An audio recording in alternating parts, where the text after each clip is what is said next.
ಎಲ್ಲರಿಗೂ ನನ್ನ ನಮಸ್ಕಾರ. Hi friends, welcome to Sai Rekha kitchen. ಇವತ್ತಿನ ರೆಸಿಪಿ ಏನಪ್ಪ ಅಂದರೆ ರವೆ ಇಡ್ಲಿಗೆ ಬೇಕಾಗಿರೋ ಇಂಗ್ರೀಡಿಯೆಂಟ್ಸ್ ನೋಡೋಣ.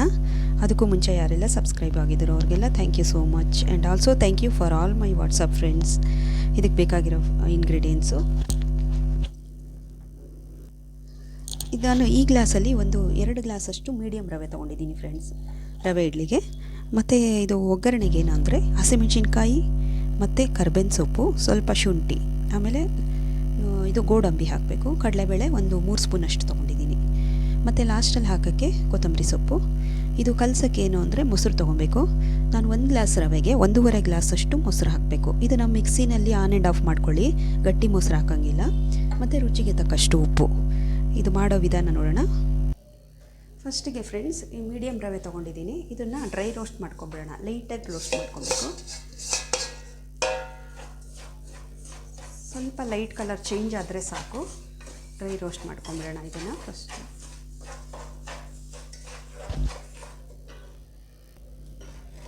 ನೋಡಿ ಫ್ರೆಂಡ್ಸ್, ಈಗ ಆಗಿದೆ.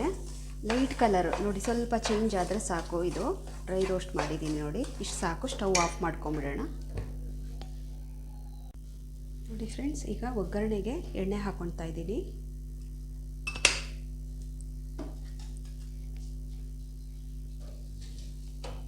ಎಣ್ಣೆ ಕಾಯ್ದ ಮೇಲೆ ಸ್ವಲ್ಪ ಕಡಲೆಬೇಳೆ ಹಾಕ್ಕೊಂಬಿಡೋಣ. 3 ಸ್ಪೂನ್ ಕಡಲೆಬೇಳೆ ತೊಗೊಂಡಿದ್ನಲ್ಲ, 3 ಸ್ಪೂನ್ ಕಡಲೆಬೇಳೆ ಹಾಕ್ಕೊಂಡಿದ್ದೀನಿ.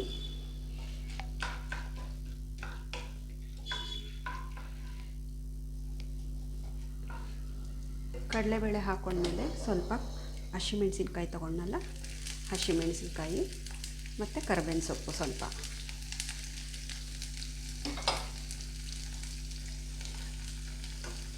ಆಮೇಲೆ ಇದಕ್ಕೆ ಸ್ವಲ್ಪ ಗೋಡಂಬಿ ತೊಗೊಂಡಿದ್ದೆ, ಗೋಡಂಬಿ ಹಾಕ್ಕೊಂಬಿಡೋಣ. ಸಣ್ಣದಾಗಿ ಕಟ್ ಮಾಡ್ಕೊಂಡಿದ್ದೆ ಗೋಡಂಬಿ, ಅದನ್ನು ಹಾಕ್ಕೊಳ್ತಾ ಇದ್ದೀನಿ.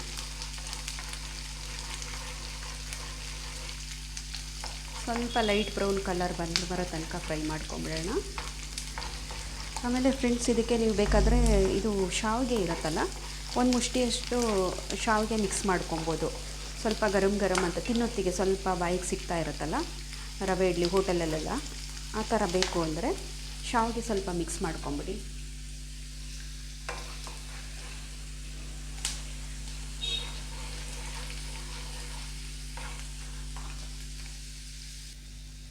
ನೋಡಿ ಫ್ರೆಂಡ್ಸ್, ಗೋಡಂಬಿ ಎಲ್ಲ ಫ್ರೈ ಆಗಿದೆ. ಈಗ ಸ್ಟವ್ ಆಫ್ ಮಾಡ್ಕೊಂಬಿಟ್ಟು ಇದಕ್ಕೆ ಹಾಕ್ಕೊಳ್ಳೋಣ. ಒಗ್ಗರಣೆ ಎಲ್ಲ ಇದಕ್ಕೆ ಹಾಕ್ಕೊಳ್ಳೋಣ.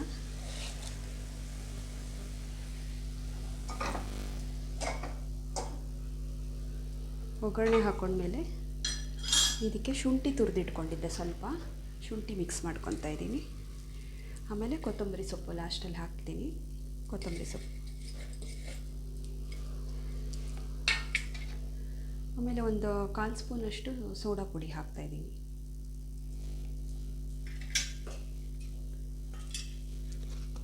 ಆಮೇಲೆ ರುಚಿಗೆ ತಕ್ಕಷ್ಟು ಉಪ್ಪು ಹಾಕ್ಕೊಂಬಿಡೋಣ.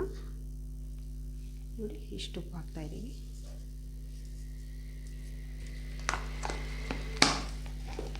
ಇದನ್ನು ಚೆನ್ನಾಗಿ ಮಿಕ್ಸ್ ಮಾಡ್ಕೊಂಬಿಡೋದು ಒಗ್ಗರಣೆನ. ಆಮೇಲೆ ಇದಕ್ಕೆ ಇನ್ನೊಂದೆರಡು ಸ್ಪೂನಷ್ಟು ಎಣ್ಣೆ ಹಾಕ್ಕೊಂಬಿಡೋಣ. ಕಲಸಿಟ್ಕೊಂಡ್ಬಿಟ್ಟು ಸ್ವಲ್ಪ ಹೊತ್ತು ಬಿಟ್ಬಿಡ್ಬೇಕು ಫ್ರೆಂಡ್ಸ್. ಆಮೇಲೆ ನೀವು ಮೊಸರು ಹಾಕ್ಕೊಂಡು, ಮೊಸರನ್ನ ಸ್ವಲ್ಪ ಫ್ರೈ ಮಾಡ್ಕೊಂಡು ಮೊಸರು ಹಾಕ್ಕೊಳ್ಳಿ. ಒಂದು 2ರಿಂದ 4 ಸ್ಪೂನಷ್ಟು ಎಣ್ಣೆ ಹಾಕ್ಕೊಂಡಿದ್ದೀನಿ ಇದಕ್ಕೆ. ಎಣ್ಣೆಲೇ ಕಲಸಿಟ್ಬಿಡ್ಬೇಕು ಇದನ್ನು ಫಸ್ಟಿಗೆ.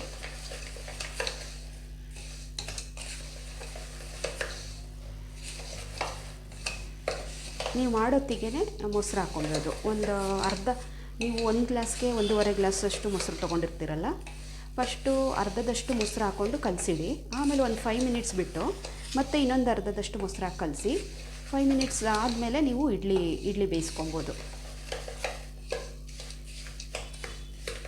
ನೋಡಿ ಫ್ರೆಂಡ್ಸ್, ಈಗ ಎಣ್ಣೆ ಹಾಕಿ ಕಲಸಿಟ್ಕೊಂಡಿದ್ನಲ್ಲ ರವೆಗೆ, ಇದಕ್ಕೆ ನಾನು 1.5 ಗ್ಲಾಸಷ್ಟು ಮೊಸರು ಹಾಕ್ತಾಯಿದ್ದೀನಿ. 1.5 ಫಸ್ಟ್ ಹಾಕ್ಕೊಳ್ಳೋಣ. ಫಸ್ಟು 1.5 ಹಾಕ್ಕೊಂಡು ಕಲಸಿಟ್ಕೊಂಬಿಡೋಣ ಇದನ್ನು.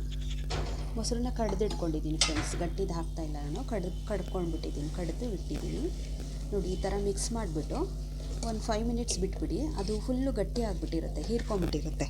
ಆಮೇಲೆ ಮತ್ತೆ ನೀವು ಮೊಸರು ಹಾಕಿ ಕಲಿಸ್ಬೇಕು. ಆಮೇಲೆ 5 ಮಿನಿಟ್ಸ್ ಬಿಟ್ಟು ಇಡ್ಲಿಲಿ ಹಾಕಿ ಬೇಯಿಸ್ಬೇಕು. ಇದನ್ನು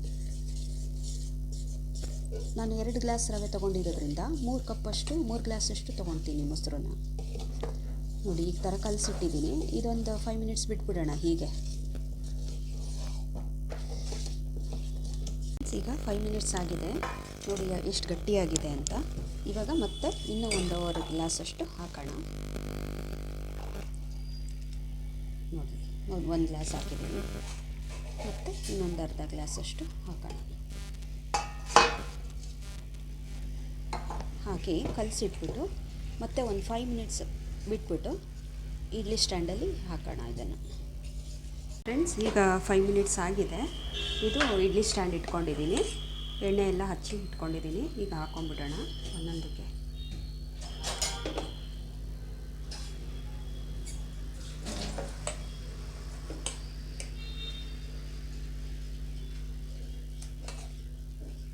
ಒಂದು 15 to 20 ಮಿನಿಟ್ಸ್ ಬೇಯಿಸಿದ್ರೆ ಸಾಕು ಫ್ರೆಂಡ್ಸ್. ಇದು ನೋಡಿ ಹಾಕಿಡ್ತಾ ಇದ್ದೀನಿ.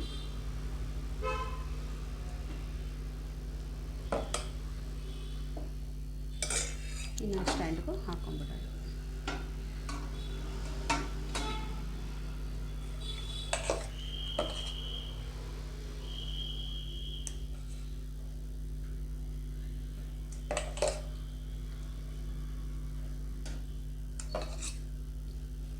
ಹೋಟೆಲ್ಗಿಂತ ತುಂಬ ಟೇಸ್ಟಾಗಿರುತ್ತೆ. ನೀವು ಒಂದು ಸರಿ ಮನೇಲಿ ಟ್ರೈ ಮಾಡಿ ಫ್ರೆಂಡ್ಸ್, ತುಂಬ ಚೆನ್ನಾಗಿರುತ್ತೆ ಟೇಸ್ಟು. ನೀವು ಬೇಕಾದ್ರೆ ಇದಕ್ಕೆ ನಾನು ಹೇಳಿದ್ನಲ್ಲ ಶಾವಿಗೆ, ಅಕ್ಕಿ ಶಾವಿಗೆ ಸಿಗತ್ತಲ್ಲ, ಅದನ್ನು ಒಂದು ಮುಷ್ಟಿಯಷ್ಟು ಹಾಕ್ಕೊಬೋದು ಇದಕ್ಕೆ.